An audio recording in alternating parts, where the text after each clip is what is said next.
Hello friends, my name is Shivani और आपका स्वागत करती हूँ हमारे चैनल इंस्ट्रक्टर वीहाइव में।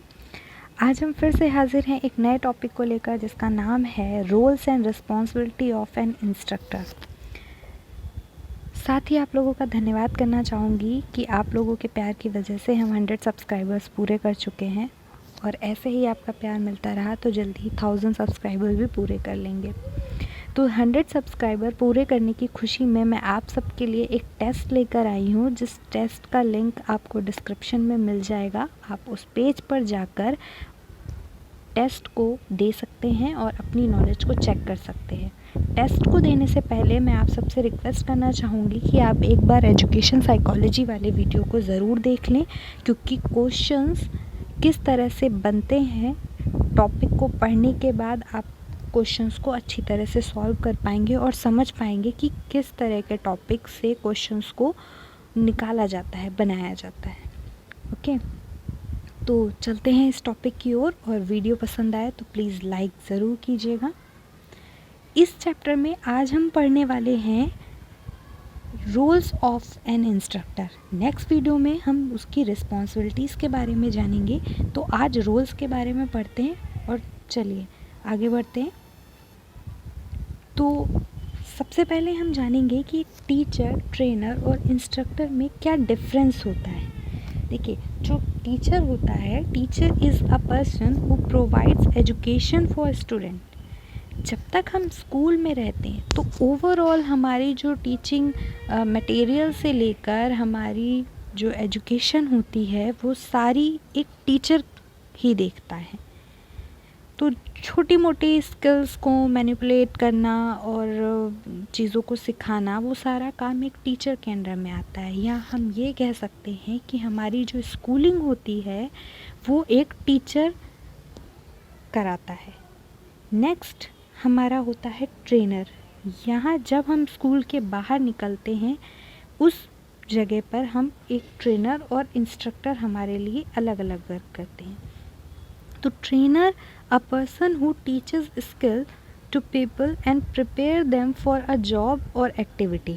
हम ऐसा समझ सकते हैं कि ट्रेनर हमें कुछ भी थ्योरेटिकली नहीं पढ़ाते हैं। ट्रेनर का काम सिर्फ होता है कि वो हमारे स्किल को इन्हेंस करें, हमारे साथ साथ वो काम करे, हमें चीज़ों को करना सिखाए। जैसे आपका जिम ट्रेनर हो गया, आपका डांस ट्रेनर हो गया, ये बॉक्सिंग ट्रेनर हो गया, तो ये कोच भी कह सकते हैं। तो ये हमारे ट्रेनर में आते हैं। Okay, instructor a person whose job is to teach people and practical skill. Instructor एक वो पर्सन होता है जो हमें इंस्ट्रक्ट भी करता है कि चीज़ों को किस तरह से करना है, साथ ही साथ हमारे रियल एनवायरनमेंट प्रैक्टिस में भी हेल्प करता है। ओके, चलिए नेक्स्ट पॉइंट की तरफ बढ़ते हैं। नेक्स्ट पॉइंट है हमारा रोल्स ऑफ एन इंस्ट्रक्टर। तो एक इंस्ट्रक्टर के 3 रोल्स होते हैं किसी भी ऑर्गेनाइजेशन में। एज एन ऑर्गेनाइज़र, जिसमें वो चीज़ों को ऑर्गेनाइज करता है ट्रेनिंग के लिए भी और आपके डिपार्टमेंट के लिए भी। सेकंड होता है एज अ मैनेजर, चीज़ों को मैनेज करने की कैपेसिटी होती है उसके अंदर और रिस्पॉन्सिबिलिटी होती है उसकी। थर्ड होता है एज एन स्टूडेंट। इन सभी के बारे में आगे हम डिटेल में जानेंगे। एज एन ऑर्गेनाइज़र में हम ये जानेंगे कि एक इंस्ट्रक्टर के ऑर्गेनाइज़र के रूप में क्या क्या रोल्स होते हैं। तो सबसे फर्स्ट होता है ऑर्गेनाइजिंग अ ट्रेनिंग प्रोग्राम। देखिए, किसी भी इंस्ट्रक्टर के लिए जो सबसे फर्स्ट काम होता है वो ये होता है कि वो ट्रेनिंग को ऑर्गेनाइज करे, यानी कि उसे ट्रेनिंग में क्या क्या चीज़ें इंक्लूड करनी है, कैसे करना है, किस एनवायरनमेंट में करना है, वो सारी चीज़ों का सेटअप जो वो माइंड में अपने रखता है वो होता है ट्रेनिंग प्रोग्राम को ऑर्गेनाइज करने का प्री प्लान। नेक्स्ट पॉइंट है हमारा प्रिपेयरिंग ट्रेनिंग मटेरियल। अब जो भी जगह आपने डिसाइड की है ट्रेनिंग के लिए, आप अपनी क्लास को, आप अपनी स्ट्रेंथ को देखते हुए उसके लिए अच्छी मशीन्स के बारे में आपने सोचा, मशीन्स के लिए जगह चाहिए, उसके साथ साथ आपको कैसे कैसे आप बच्चों को उस पे परफॉर्म करने देंगे, ये सारा आपने एक बार माइंड में अपने तैयार किया। उसके बाद में उसके लिए उन ट्रेनिंग मटेरियल्स की ज़रूरत भी तो पड़ेगी आपको। तो ट्रेनिंग मटेरियल में आपको हर एक चीज़, जैसे अगर आपको किसी चीज़ के बारे में पढ़ाना है, उसके लेसन प्लान कैसे आप सिंपल टू कॉम्प्लेक्स की तरफ चैप्टर्स को रखेंगे, और उसके बाद में आप उन्हें कैसे कैसे क्लासेस में पढ़ाएंगे, कितना आप थ्योरी को टाइम देंगे, कितना आप प्रैक्टिकल को टाइम देंगे, ये सारी चीज़ें तैयार करने में बहुत ज़्यादा समय लगता है। It's a very long process, very time taking process. तो प्रिपेयरिंग अ ट्रेनिंग मटेरियल में आपको लेसन प्लान, आपका इंफॉर्मेशन शीट, इसकी और बुक्स से रिलेटेड सारी तैयारियाँ आती हैं। नेक्स्ट पॉइंट है आपका प्रिपेयरिंग ट्रेनिंग प्रोग्राम। अब आपके पास वो जगह है, प्री प्लान है, आपके पास मटेरियल है, अब आपको ट्रेनिंग प्रोग्राम को ऑर्गेनाइज करना है। उसमें आपको प्लानिंग करनी है, यानी कि आप किस चीज़ से रिलेटेड प्रोग्राम को करने वाले हैं, उसके लिए सारी प्लानिंग, उसके लिए क्या क्या प्रिपरेशन करनी है, आपको क्या मटेरियल, क्या टूल्स, क्या इक्विपमेंट चाहिए, उसके कितनी स्ट्रेंथ होगी, कहाँ से लोगों को बुलाना है, कौन सा बेस्ट एरिया इन्वायरमेंट रहेगा, इन सारी चीज़ों की प्रिपरेशन करना। नेक्स्ट प्रेजेंटेशन, किस तरह से आप चीज़ों को प्रेजेंट करेंगे अपने ट्रेनीज़ के सामने ताकि वो बेटर तरीके से समझ सकें। आपको पावर पॉइंट प्रेजेंटेशन यूज़ करनी है, आपको डायरेक्ट डेमो करके दिखाना है मशीन्स पे, या आप ये चाहते हैं कि आप बच्चों को कोई क्विज़ दें क्वेश्चनेयर्स के थ्रू, जो भी चीज़ें हैं वो आप ट्रेनिंग प्रोग्राम में इंक्लूड करते हैं। इसके बाद आपने प्रिपरेशन कर ली, आपने उसके बाद में आपको क्या करना है, प्रेजेंटेशन दे दी आपने। अब आपकी बारी है कि आप से बच्चों ने जो कुछ भी सीखा है आप उसका टेस्ट लेंगे। तो किस तरह से आप उसका टेस्ट लेंगे और फिर कैसे उसे एवेल्युएट करेंगे, मार्क के थ्रू, ग्रेड के थ्रू, या जो भी तरीका आप यूज़ करना चाहे। तो ये सारा आपका ट्रेनिंग प्रोग्राम में आता है। फोर्थ पॉइंट है आपका डेमोंस्ट्रेटिंग इन वर्कशॉप। अब आपने जो चीज़ें उनको मान लीजिए ब्लैक बोर्ड पे या वाइट बोर्ड पे या आपने प्रेजेंटेशन के थ्रू दिखाया है, अब बारी है कि चीज़ों को रियल एनवायरनमेंट में करके दिखाने की। डेमोंस्ट्रेशन में जैसे अगर आपने चौक और बोर्ड का यूज़ करके आपने फ़ैशन डिज़ाइनिंग वालों को फ़ैशन डिज़ाइनिंग की टेक्निक्स के बारे में बताया, अब आपको कंप्यूटर्स पे डिज़ाइन कैसे बनानी है वो करके दिखाएंगे। अगर आप कटिंग एंड स्विंग टेक्नोलॉजी से हैं तो आपको फिर कपड़ों को काट कर दिखाना है, कैसे आप वेस्ट का यूज़ कर सकते हैं। ये सारी चीज़ें आपको डेमोंस्ट्रेशन के थ्रू वर्कशॉप में दिखाना है। नेक्स्ट पॉइंट है आपका इनेबलिंग एटीट्यूड परफॉर्मेंस। देखिए, सारे बच्चे एक लेवल पे चीज़ें नहीं सीखते हैं, ये हम पहले भी पढ़ चुके हैं, समझ चुके हैं कि ऐसा क्यों होता है।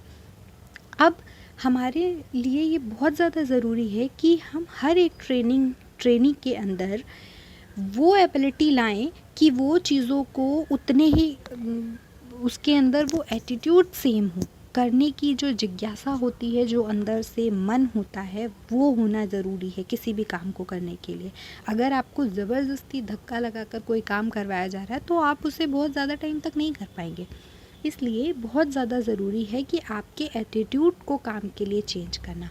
हो सकता है आप बहुत ही ब्रिलियंट हो किसी काम को करने के लिए या आप चीज़ों को समझने के लिए, लेकिन अगर आप लेज़ी हैं तो आप उस टास्क को उतना अच्छा परफॉर्म नहीं कर पाएंगे जितना कि एक कम मतलब जिसकी समझने की क्षमता आपसे थोड़ी सी कम होगी, लेकिन वो रेगुलर प्रैक्टिस कर रहा है तो वो आपसे बेटर परफॉर्म कर जाएगा। कहते हैं ना, प्रैक्टिस मेक्स मैन परफेक्ट, वो चीज़। तो वो एटीट्यूड आपको हर ट्रेनी के अंदर लाना बहुत ज़रूरी है। नेक्स्ट पॉइंट है आपका जो लास्ट है, परफॉर्मिंग इवैल्यूएशन एंड ग्रेडिंग। देखिए, अब जैसे कि आपने ट्रेनिंग प्रोग्राम में किया था कि सारी प्रिपरेशन प्रेजेंटेशन के बाद में टेस्टिंग एंड ग्रेडिंग की थी, वैसे ही यहाँ पर एक ऑर्गेनाइज़र के तौर पर आपने जो काम किए हैं उन्हें आप खुद भी इवैल्यूएट करिए कि सारी चीज़ें अच्छे से हुई हैं कि नहीं हुई हैं, लोगों को समझ में आया है कि नहीं समझ में आया, नहीं समझ में आया है तो किस तरह से समझ में आ सकता है, आप उन चीज़ों में चेंजमेंट कीजिए। साथ ही साथ आपको यहाँ ट्रेनीज़ को भी इवेलुएट करना है कि उन्होंने कितना सीखा, कौन कौन से एरिया में उन्हें इम्प्रूवमेंट की ज़रूरत है, और ग्रेडिंग के थ्रू उनको भी बताइए कि आप इस लेवल पे हैं, उनके पेरेंट्स को भी बताइए, और साथ ही साथ आप इंस्टीट्यूशन को भी बताइए कि बच्चे कैसा परफॉर्म कर रहे हैं, ताकि वो नेक्स्ट स्टेप के लिए तैयार हो सकें। ओके, तो ये पॉइंट आपका यहीं ख़त्म होता है। अब चलते हैं नेक्स्ट पॉइंट की तरफ। Next, as a manager. अब जैसा कि आप जानते हैं मैनेजर का काम होता है चीज़ों को मैनेज करना। तो फर्स्ट तो आता है कि जो चीज़ें आपने यूज़ की हैं, जो टूल्स एंड इक्विपमेंट यूज़ किए हैं, उनके मेंटेनेंस का काम। देखिए, मशीनें हैं तो मेंटेनेंस की ज़रूरत तो उन्हें पड़ेगी ही पड़ेगी। तो आपने जो जो सामान यूज़ किया है उनके मेंटेनेंस का अगर हो सकता है तो आप ट्रेनीज से कराइए। जैसे कि कई बार क्या होता है कि आपको छोटे छोटे मशीन्स की ज़रूरत है, या जैसे आप जिस भी CITS कॉलेज में होंगे वहाँ आप देख रहे होंगे कि कंप्यूटर हार्डवेयर से रिलेटेड या कंप्यूटर से रिलेटेड भी ट्रेड होंगी। साथ ही साथ आपकी जहाँ पर सिर्फ कंप्यूटर पे वर्क होगा, जैसे फैशन डिज़ाइनिंग हो गया, आपका स्टेनोग्राफी हो गया, तो इनका काम सिर्फ सिस्टम पर डिज़ाइनिंग या सिस्टम पर टाइपिंग से रिलेटेड है। इन्हें उसके हार्डवेयर या नेटवर्किंग के बारे में नॉलेज नहीं है। लेकिन साथ ही जो आपकी अदर ट्रेड हैं, जो हार्डवेयर से रिलेटेड हैं, नेटवर्किंग से रिलेटेड हैं, सॉफ्टवेयर से रिलेटेड हैं, आप इन चीज़ों को उन बच्चों को करने को दे सकते हैं। तो इससे चीज़ों के मेंटेनेंस भी हो पा रहा है, और साथ ही साथ बिना किसी खर्च के मेंटेनेंस भी हो रहा है, और दूसरे बच्चे भी चीज़ों को सीख पा रहे हैं। या मशीनें, जैसे बड़ी बड़ी मशीनें हैं तो उन्हें बाहर मेंटेनेंस के लिए भेजना है, तो ये सारा काम आपको एज अ मैनेजर भी देखना पड़ता है। नेक्स्ट आता है सुपरवाइजिंग द ट्रेनिंग। ट्रेनिंग आपने कंडक्ट करा दी, ट्रेनिंग बच्चे ले रहे हैं, चीज़ों को डेमोंस्ट्रेट करके देख रहे हैं, आपने जो उन्हें सिखाया वो उसी अकॉर्डिंग चीज़ों को कर रहे हैं। तो आपको ध्यान देना है कि बच्चे कितना मन लगाकर चीज़ों को सीख रहे हैं, कौन से बच्चे हैं जो थोड़े से कमज़ोर हैं, उन्हें कहाँ दिक्कत आ रही है, ये सारी चीज़ें भी देखना आपका काम है। नेक्स्ट है लिएज़न विद द इंस्टीट्यूशन। देखिए, लिएज़न का मतलब होता है दो लोगों के बीच, दो ग्रुप के बीच एज अ कम्युनिकेटर काम करना। यानी बच्चों को क्या चीज़ें चाहिए, वो किन चीज़ों को लाना चाहते हैं, किस तरह से प्रोग्राम को देखना चाहते हैं, प्रेजेंटेशन देना चाहते हैं, या कुछ कमियां हैं जो उन्हें समझ में आ रही हैं, उन्हें इंस्टीट्यूशन तक पहुंचाना। साथ ही इंस्टीट्यूशन से दिए गए जो भी प्रोग्राम है, जैसे कोई चेंजमेंट आया DGT की तरफ से, एग्ज़ाम, टेस्ट, या किसी भी प्रोग्राम से रिलेटेड कोई इन्फॉर्मेशन देनी है, तो आप एज अ कम्युनिकेटर उन चीज़ों को एक दूसरे तक पहुंचाते हैं। Okay, next, as a student. देखिए, आप एक इंस्ट्रक्टर हैं, लेकिन आपको टाइम टू टाइम खुद को इम्प्रूव करना ज़रूरी है। आपने जो सीखा था, आज आप जो सिखा रहे हैं उसमें बहुत ही चेंज होगा। कल जब आप लोग जो ट्रेनी हैं इस समय, वो जो सीख रहे हैं, वो जब कल पढ़ाने जाएंगे, सिखाएंगे, तो चीज़ें और भी बहुत कुछ चेंज हो जाएंगी। तो एज अ स्टूडेंट, यानी आप इंस्ट्रक्टर हैं, लेकिन आप में भी एक स्टूडेंट की क्वालिटी होनी चाहिए जो चीज़ों को ढूंढता रहता है। जर्नल्स पढ़िए, न्यूज़पेपर पढ़िए, या आप DGT या इनसाइट्स को देखिए कि क्या नए चेंजेस हुए हैं। उन चेंजेस के अकॉर्डिंग आपको अपने स्किल को इन्हेंस करना है, बच्चों में उस स्किल को डेवलप करना है, और कैसे चीज़ों को सिखाया जा रहा है, नई चीज़ों को आप कैसे अपने सब्जेक्ट के साथ जोड़ रहे हैं, ये भी आपको भी एक स्टूडेंट की तरह सीखना चाहिए। इस टॉपिक को यहीं पर ख़त्म करते हैं, और मैंने आपके लिए जो टेस्ट इस वीडियो के डिस्क्रिप्शन में दिया हुआ है, आप उस टेस्ट को ज़रूर से सॉल्व करें, ताकि आपको पता चले कि आपकी एग्ज़ाम की प्रिपरेशन कैसी चल रही है। इन वीडियोस देखते जाइए। और इस बार थोड़ा सा वीडियो लेट हो गया है एक्चुअली, आपके टेस्ट वगैरह के प्रिपरेशन की वजह से।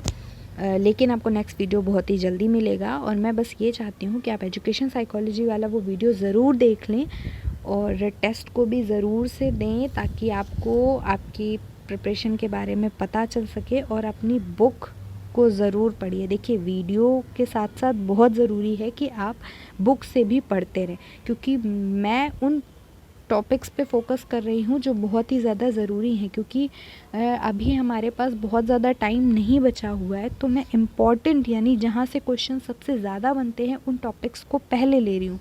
हालांकि मैं सारे टॉपिक्स को कवर करूँगी, लेकिन मैं चाहती हूँ कि आपको वो पार्ट मिले जिससे आप अच्छे मार्क्स गेन कर सकें।